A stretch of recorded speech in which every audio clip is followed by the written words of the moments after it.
Welcome back to another episode of ROC Boys Football. We're working through our 2022 NFL Draft Prospect rankings, and we are hitting the running backs. A running back class that had a few guys decide to go back to school, Zach Charbonnet being one of them, who is going to be a top five running back, at least for me in this class, decides to go back to UCLA. And the class we have here, really, I don't have a first round grade on any of these guys. That being said, Kenneth Walker, the transfer from Wake Forest to Michigan State, put together a phenomenal season up there. Is our RB1 of the class. Dill, tell me a little bit about what you see in his game that warrants that ranking of RB1.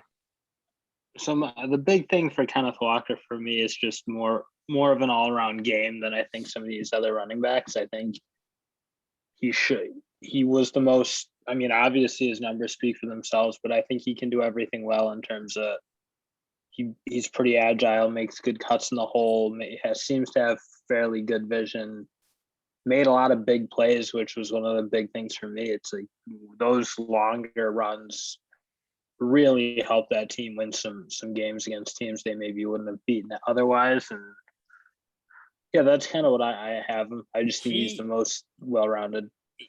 Well-rounded as a ball carrier, that's for sure. I mean, he carried that Michigan State offense absolutely on his back when he opted out of that bowl game against Pitt. That offense just could not move the football. And yeah, I think he's the best pure ball carrier in the class. You noted a lot of things that I saw in his tape too.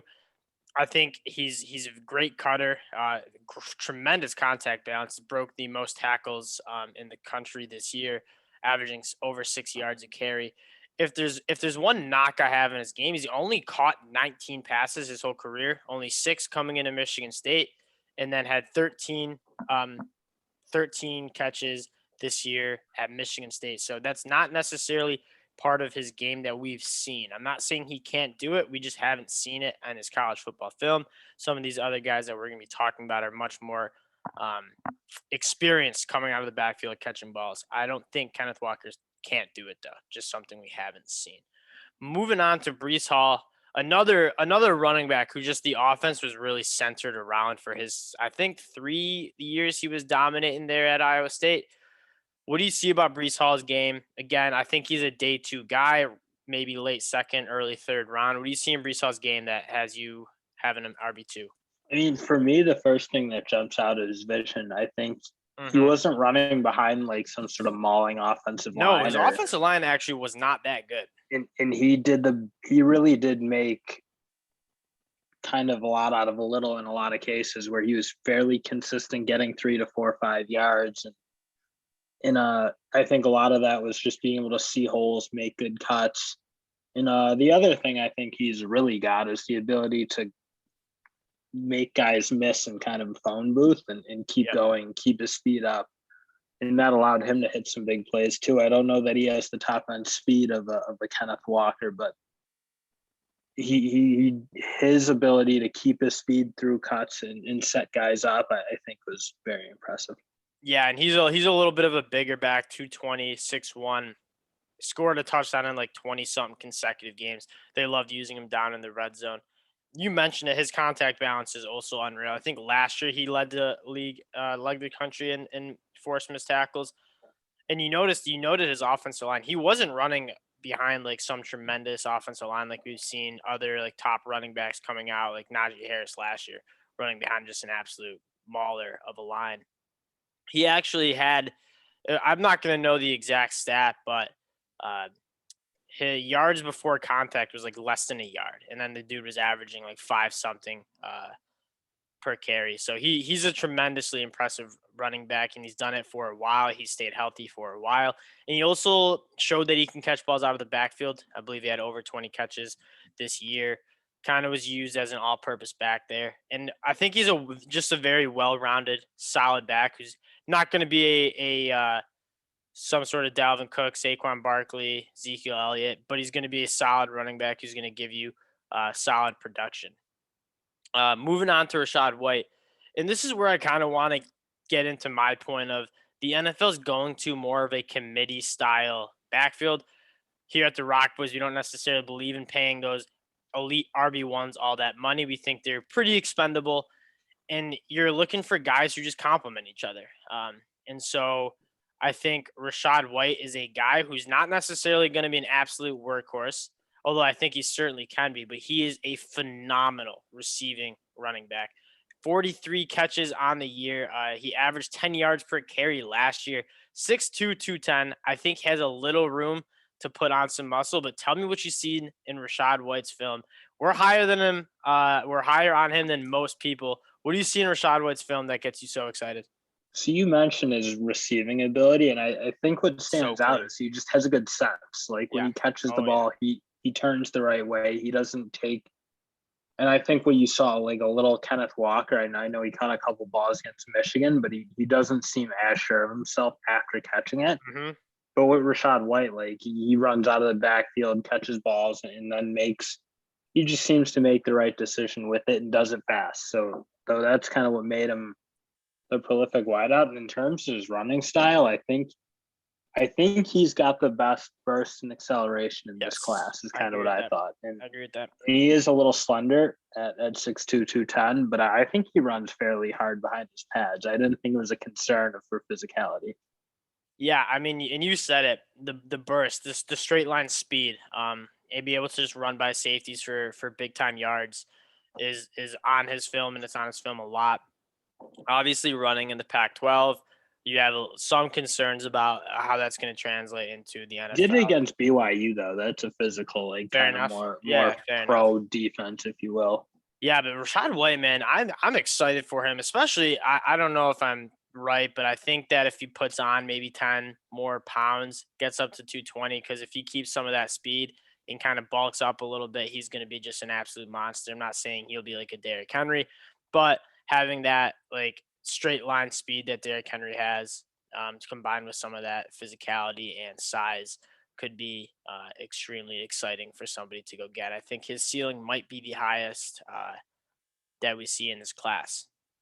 Isaiah Yeah. Spiller probably has the lowest, in my mind, has the lowest ceiling, but I think has one of the higher floors, and he's in my mind the most complete back we've seen. He's great in pass protection. He's good catching the ball. 6'1", 215. I thought he changed his body up well. I think I lost some weight, and he just put on a little bit, like just a better versatility, uh, agility, an open space. He was making guys miss at the second level a lot this year. And for a guy who's 6'1", 215, kind of a bruiser back, like I was very impressed with how he looked in open space. And we're a little bit lower on him than most people in the draft community. I've seen him as high as RB1. He's in RB top 3 at the position. Most people have. What do you like about Isaiah Spiller's game, and why might we have him fourth? So I think the thing that stood out to me was he does a really good job picking his way through the traffic Yeah, inside the tackles. Like Le'Veon Bell like. and not like he's like the most elusive guy, but he just kind of has a sense for how to get into the holes and out of them. And I thought he, like, especially against Bama, like there's a lot of traffic. You're picking through big guys, a lot of NFL talent in the front seven, and I think he did a solid job of getting the most he could out of certain runs just by his sense of what was going on. I think the problem is that you don't see like you and it's kind of him versus Rashad White. I think they're like razor close. I just think what we talked about is Rashad White, the acceleration, the burst, The juice. that's like I think a lot what makes running backs be able to have really solid NFL careers, and Yeah. you don't totally see it with Spiller. I didn't think he was a wildly dynamic athlete, like solid. Yeah. He doesn't have the burst, the juice that you might look for a top running back in the class. That being said, he does. You mentioned it. He finds those like hidden yards, a little bit like Hassan Haskins did at Michigan.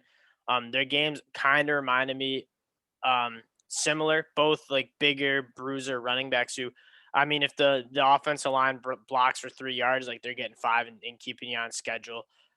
They had a lot of packed fronts, especially when Haynes King went down. Zach Calzada just can't hit the broadside of a barn, and so the passing game wasn't much of a threat.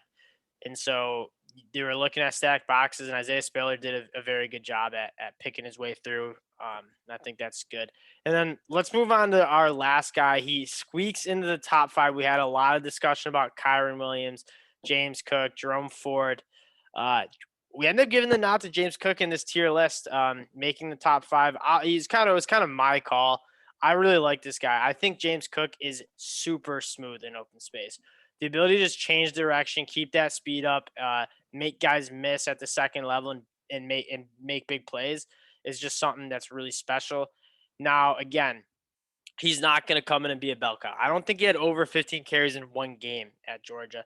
He sat around maybe like 8 to 11 would be like a good game as it comes to carries, but he's elite out of the backfield. Runs routes like wide receivers in 2 instances in the Alabama game in the 2020 film, and then against Michigan in the 2021 film. He's matched up on linebackers towards the boundary, runs a fly route, and hits a 70-yard touchdown for. I mean, those plays are huge, and you see him on linebackers in the NFL, and he's going to make it happen. The problem I'm just concerned. Yeah, the ball carrying. We haven't seen it, and specifically between the tackles. A smaller guy, but between the tackles at 5'11", 190, he's not getting those hidden yards like we mentioned with like Isaiah Spiller or Brees Hall. But it's like, do you think he can do a little bit of like a Curtis Samuel kind of role? I mean, that's kind of where you'd hope to see him. I don't know that he has the same speed and maybe acceleration. I get the smoothness. I was thinking more Alvin Kamara. You actually mentioned it when we were talking. That's kind of like a high. Alvin Kamara is like an elite between the tackle ball carrier. Yeah, but like I don't think many people thought that coming out of Tennessee. Sure, but I guess because we didn't see James Cook run at all. I mean, one thing Alvin Kamara has that I don't think Cook does is he has got the balance probably as good as anyone in the league. That's so true. It's like that's very true, and a little bit more is speed. Very helpful. Too.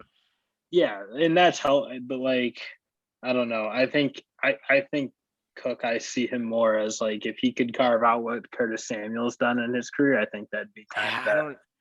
I don't know if I see that top end receiving. I think we might be selling him a little short as a ball carrier. I mean, this is a guy who ran the ball 113 times for 723 yards, I think it was.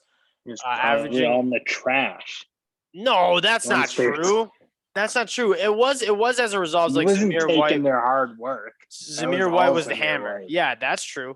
And he was getting like a lot of end arounds, a lot of like sweeps, kind of perimeter stuff. But that's what he excels at. And again, we talk about like having like a committee backfield. Like James Cook's a guy who you can get the ball out in screen passes and swing passes, and he's very, very good at making secondary defenders miss in space. Probably the best in the class. I don't know if it's the best in the class, but it's elite and he's smooth. He kind of reminds me of his brother outside of the tackles. Like I just elite ability to cut, take angles away from people. 5'11", 190 concerns me, and you see that in the film between the tackles. But I think when you're looking at filling out rookie running backs, and you just accept that we're going to use maybe an early day 3 pick on a guy who's not going to carry the ball 10 plus times to us, but we can get him creative touches in a lot of different ways to kind of open up games like he did at Georgia. I think there's value there at running. I mean, that's fair. He did make some massive, massive plays for that team. And you mentioned the 2 examples, but he was able to do that. I don't know. The problem is if you can't run the ball in the tank, not that he can't, but he didn't do it at all, and he didn't do it that as well. Yeah, that's true.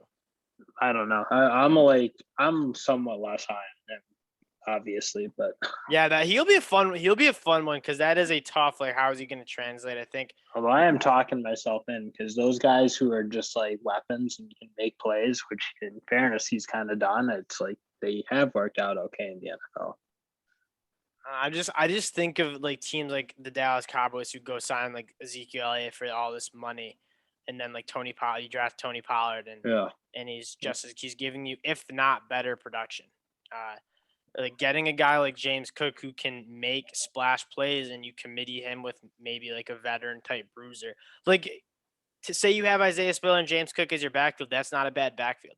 Isaiah Spiller as like a first and 10 running back, can give you like 3-4 hard yards, keep you on schedule. You bring James Cook in, and get him creative touches. I think that's like a very good running back room, and it's a cheap running back room. You don't have to pay Yeah.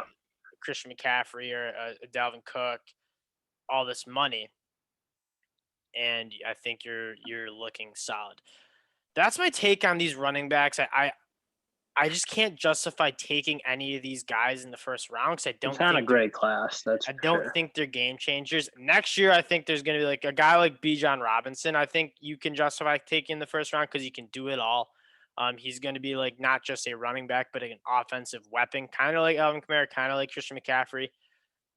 Yep. I'm excited for Bijan Robinson. I mean, if you're a great running back, I don't think it's crazy first round. I mean, Javonte Williams, I know, is right on the edge, but like that's a guy who is like making a massive impact on his team, and McCaffrey obviously did, and and so go it's draft not those like guys and go crazy. Yeah, draft him. Don't necessarily sign him back, but go draft him for those you first just 4 don't have years. that in this class. I No, agree you with really that. don't. So I think kind of, I mean, like we'll be highlighting these guys in like certain colors to represent what round grades we have. So like, for example, we'll have first round grade on all 5 of these wide receivers. We'll probably, I think all these guys could be day 3 or day 2 picks. I think James Cook could Oh, be a round 3 pick. I think you get 2 or 3 in the day 2. I'm not sure. gonna give a first round a day 1 grade on any of these guys. I just don't see them coming Yeah, to but the NFL and dominating they'll get there in the second and third round. I mean, if Kenneth Walker and Brees fall much more in the second, I'd be really surprised. Yeah, I probably agree with that. And that's a review on our first batch of running backs. I haven't gotten too much into Conor Williams' film yet. I'm excited. I think he could definitely crack the top 5. He was a guy that we just left off because we only An like interesting 5 one, like prospects. super good last year, less good with a less on. I mean, he did turn it Yes, up at the yeah, end, but yeah, obviously a slow start for him this year. So yeah. Him and Jaron Ely, I'm excited to get to because Jaron Ely did. also a small guy for the way he runs. Like his style of running is, he was relying on the inside kind of style, and he's a smaller running back, but just save that for the next Yeah, save it batch. for the next batch. All right. As usual, we appreciate you guys rocking with us, and we'll be back with more content coming soon. Take care, y'all. Peace.